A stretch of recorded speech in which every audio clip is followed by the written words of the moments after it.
Hi, I'm Erin, and I'm a second-year student in the Process and Power Engineering. Let's go start an O-type water tube boiler.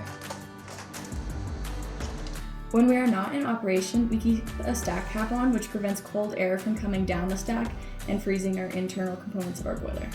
This key will unlock our main gas valve into the boiler, so there's no way that we can start with our stack cap on. We keep this steam going, so it's always warm in our boiler, so because we constantly turn them on and off, so it reduces the thermal stresses in the metal. So before we start it, we have to turn the steam heating coil off.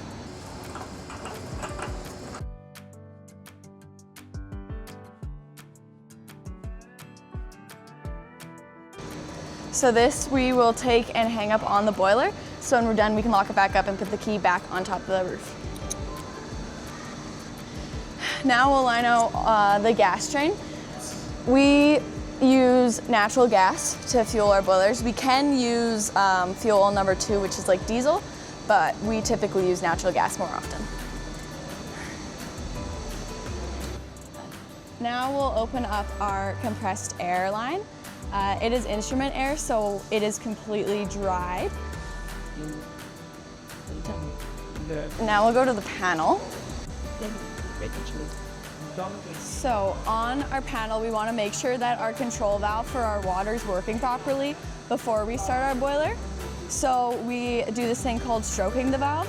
We make sure our valves on either side of the control valve are closed, and then we manually force the control valve half open, fully open, and then close it, and we make sure it actually moves and doesn't stick. And we'll go and check the level. And we check and see it's open 50%.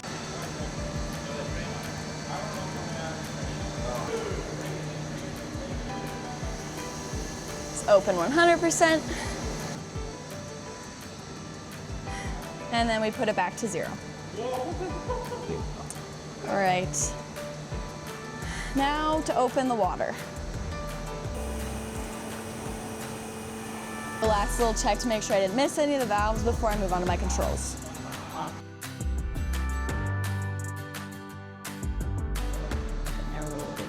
Okay, so now we'll move on to our controls.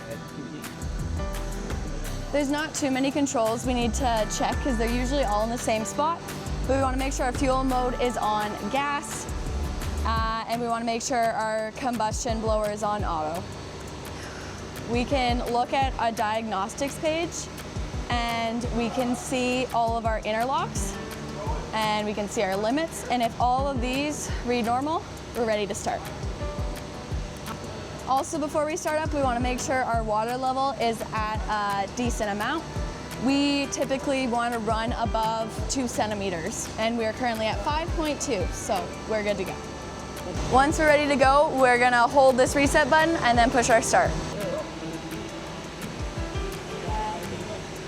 As we wait our boiler, we're going to get the fans will start running, and they'll go up to full speed to purge the boiler out, make sure there's nothing in the boiler. Once that is complete, the fans will ramp down to their starting firing rate, so it's called low fire.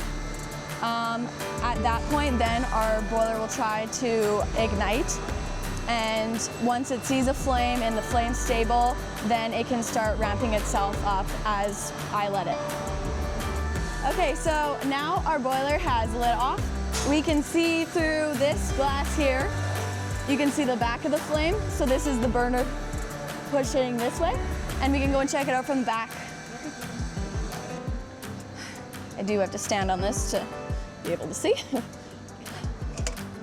can look through there and see the flame. You want to make sure that your flame is not smoky, that it is this orange color, and that all of the little spuds around your burner are actually lit, which they are, so we are good to go. And that's how you start an O-type water tube boiler. Thanks for joining me on this how-to video.